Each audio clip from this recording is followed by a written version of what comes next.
అందరికీ నమస్తే అండి.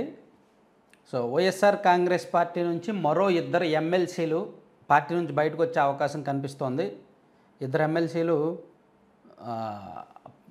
ఆ పదవులకు రిజైన్ చేశారు. నిన్న కాదు మొన్న అనుకుంటా పోతుల సునీత గారు రిజైన్ చేశారు కదా. సో ఈరోజు కర్రి పద్మశ్రీ గారు కాకినాడ జిల్లా వాడబలిజ సామాజిక వర్గానికి చెందిన మహిళ, అలాగే మహిళా ఎమ్మెల్సీ ఆమె, అలాగే కళ్యాణ్ చక్రవర్తి గారు, బల్లి కళ్యాణ్ చక్రవర్తి గారు. సో ఆయన కూడా ఈరోజు ఇద్దరు కూడా పదవులకు రాజీనామా చేశారంట. ఆయన దుర్గాప్రసాద్ గారి అబ్బాయి, దుర్గాప్రసాద్ గారు మాజీ ఎంపీ ఉన్నారు కదా, ఆయన అబ్బాయి, వాళ్ళ అబ్బాయి అనమాట. మరి ఆయనకు వైసీపీకి వాళ్ళకి మంచి లింక్స్ ఉన్నాయి. మరి ఆయన కూడా ఎందుకు రిజైన్ చేశారో. సో ఇద్దరు కూడా వైసీపీలో మొదటి నుంచి ఉన్నారు, యాక్చువల్ కీలకంగా వ్యవహరించారు. కీలకమైన సామాజిక వర్గం వాళ్ళు జగన్మోహన్ రెడ్డి గారు గౌరవించారు అని చెప్పి వాళ్ళు గతంలో స్టేట్మెంట్లు ఇచ్చారు. అటువంటిది ఇప్పుడు సడన్గా పార్టీకి అంటే ఎమ్మెల్సీ పదవులకు రిజైన్ చేశారు. మేబీ పార్టీకి కూడా రిజైన్ చేసేయచ్చు. ఎమ్మెల్సీ ఉన్న పదవులు వదులుకున్నారంటే పార్టీ నుంచి బయటకు వచ్చే ఉద్దేశమే. మేబీ సాయంత్రానికి పార్టీ నుంచి కూడా రిజైన్ చేసేస్తారేమో. సో ఇక్కడికి 3 వికెట్లు పడినట్టు. పోతుల సునీత గారు, కర్రి పద్మశ్రీ గారు అండ్ కళ్యాణ్ చక్రవర్తి గారు. మన ఛానల్లో గత నెలలోనే నేను చెప్పా, సెప్టెంబర్లో కీలకమైన పరిణామాలు ఉంటాయి అని. 10 మందికి పైగా ఎమ్మెల్సీలు పార్టీ మారతారు అని చెప్పా. మీకు పక్కన స్క్రీన్ షాట్లు పెడుతున్నా, ఆ వీడియోలకు సంబంధించిన స్క్రీన్ షాట్లు కూడా పక్కన పెడుతున్నాను, చూడండి.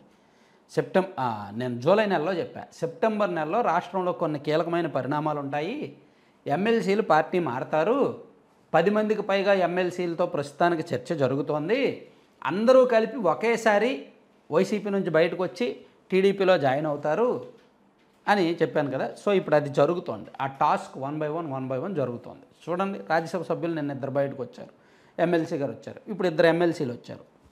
రేపు ఎల్లుండో సెప్టెంబర్ 10వ తేదీలోగా మరో 6-7 ఎమ్మెల్సీలు బయటకు వస్తారు. ఎందుకంటే జగన్మోహన్ రెడ్డి గారు నమ్ముకున్నది రాజ్యసభ సభ్యుల్ని అండ్ ఎమ్మెల్సీలని. ఇక్కడ శాసనమండలిలో బలం ఉంది, అక్కడ రాజ్యసభలో బలం ఉంది కదా, తద్వారా మనకు తిరుగులేదు, పార్టీ కొన్నాళ్ళు బాగుంటుంది అని అనుకున్నారు. కానీ ఇక్కడ కూటమి ప్రభుత్వం ఎమ్మెల్సీల మీద ఫోకస్ చేసింది. కూటమి ప్రభుత్వం బిల్లులు ఏదైనా సజావుగా ఆమోదించాలన్నా, శాసనమండలిలో ఒక ఆరోగ్యకరమైన చర్చ జరగాలన్నా, సో బలమైన ప్రతిపక్షం కాకుండా వీళ్ళకు అనుకూలత ఎక్కువ ఉంటే బిల్లులు ఆమోదించడం ఈజీ అవుద్ది. అందుకని ఎమ్మెల్సీల మీద ఫోకస్ పెట్టారు. సో అందులోకి వీళ్ళు governor quota plus nominated quota ఎమ్మెల్సీలే కాబట్టి వీళ్ళు ఆ పదవికి రిజైన్ చేసినా మళ్ళీ ఆ పదవి వీళ్ళకి ఇచ్చేయచ్చు, నో ప్రాబ్లం. వీళ్ళు ఈ పదవికి రిజైన్ చేస్తారు, టీడీపీలో చేరిపోతారు, వీళ్ళు రిజైన్ చేసిన పదవి ఖాళీ అవుద్ది, అది గవర్నర్ కోటా అవుద్ది. సో గవర్నర్ కోటా కింద వీళ్ళు గవర్నర్ గారు ఎవరిని నామినేట్ చేస్తే వాళ్ళకు అవుద్ది. గవర్నర్ గారు ఎవరిని నామినేట్ చేస్తారు? అధికారంలో ఉన్న వాళ్ళని నామినేట్ చేస్తారు.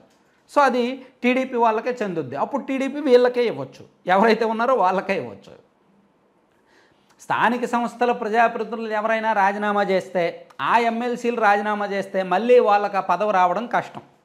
ఎందుకంటే స్థానిక సంస్థల్లో వైసీపీకి ఎక్కువ బలం ఉంది కాబట్టి. కానీ గవర్నర్ కోటా కింద కానీ, ఎమ్మెల్యేల కోటా కింద కానీ, నామినేటెడ్ కోటా కింద కానీ ఏ ఎమ్మెల్సీ రిజైన్ చేసినా వాళ్ళకి ఆ పదవి ఈజీగా వచ్చేస్తుంది. ఎందుకంటే నామినేటెడ్ కోటా కూడా టీడీపీ కూటమికి బలం ఎక్కువ ఉంది. ఎమ్మెల్యేల కోట అయినా టీడీపీ కూటమికే బలం ఎక్కువ ఉంది. గవర్నర్ కోట అయినా టీడీపీకే ఇస్తారు. సో వీళ్ళు రిజైన్ చేసేది పదవులు కోల్పోవడానికి కాదు, పార్టీ మారడానికి, వాళ్ళ మీద ఆ మచ్చ పడకుండా ఉండడానికి, వైసీపీ ఇచ్చిన పదవులను వైసీపీలోనే వదులుకొని ఎటువంటి పదవి లేకుండా పార్టీ మారి ఆ పార్టీలోకి వెళ్ళి పదవులు తీసుకుంటారు. అది అంటే మళ్ళీ ఈ వైసీపీ వాళ్ళు ఆరోపించలేరు, మా ఎమ్మెల్సీలను కొనేశారు. ఎందుకంటే మీకు గుర్తుండే ఉంటే గతంలో పోతుల సునీత గారును డొక్కా మాణిక్య వరప్రసాద్ గారు వీళ్ళిద్దరూ ఏం చేశారు? టీడీపీ అధికారంలో ఉన్నప్పుడు ఎమ్మెల్సీలుగా ఉన్నోళ్ళు రిజైన్ చేసి, వాళ్ళ పదవులకు రిజైన్ చేసి, పార్టీలకు రిజైన్ చేసి వైసీపీలోకి వెళ్ళారు. వైసీపీకి వెళ్ళాక జగన్మోహన్ రెడ్డి గారు సేమ్ వాళ్ళకి ఎమ్మెల్సీ పదవులు ఇచ్చారు కదా. అంటే ఇదంతా జగన్మోహన్ రెడ్డి గారు ఆడిన గేమే. మీరు ఒకసారి గుర్తుకు తెచ్చుకోండి. పోతుల సునీత గారు 2020 మార్చిలో టీడీపీ నుంచి వైసీపీకి వెళ్ళారు. అప్పుడు వెళ్ళినప్పుడు ఆమె ఇలాగే చేశారు. అంటే ఇది సేమ్ వైసీపీ గతంలో ఆడిన గేమ్, జగన్మోహన్ రెడ్డి గారు గతంలో ప్లే చేసిన గేమ్. జస్ట్ చంద్రబాబు గారు రీక్యాప్ కొడుతున్నారు, రీప్లే చేస్తున్నారు అంతే. దీనిలో అంతే తప్ప వాళ్ళ పార్టీలోకి చేరితే సచ్చీలుడు వీళ్ళ పార్టీ నుంచి బయటికి వెళ్ళిపోతే ఈ అమ్ముడు పోయారండ అనే హక్కు కూడా వైసీపీకి ఉండదు ఇప్పుడు. వీళ్ళు అధికారంలో ఉన్నప్పుడు వీళ్ళ దగ్గరకు వచ్చారు, వాళ్ళ అధికారం ఉంది కాబట్టి వాళ్ళ దగ్గరికి వెళ్తారు. రేపు పొద్దున మళ్ళీ ఈ పార్టీ అధికారంలోకి వస్తే మళ్ళీ జగన్మోహన్ రెడ్డి గారు గుర్తు వస్తారు, ఇటు వెళ్తారు. ఇదంతా just power game, power politics, power game, అంతకుమించి ఇంకేమీ కాదు. Thank you.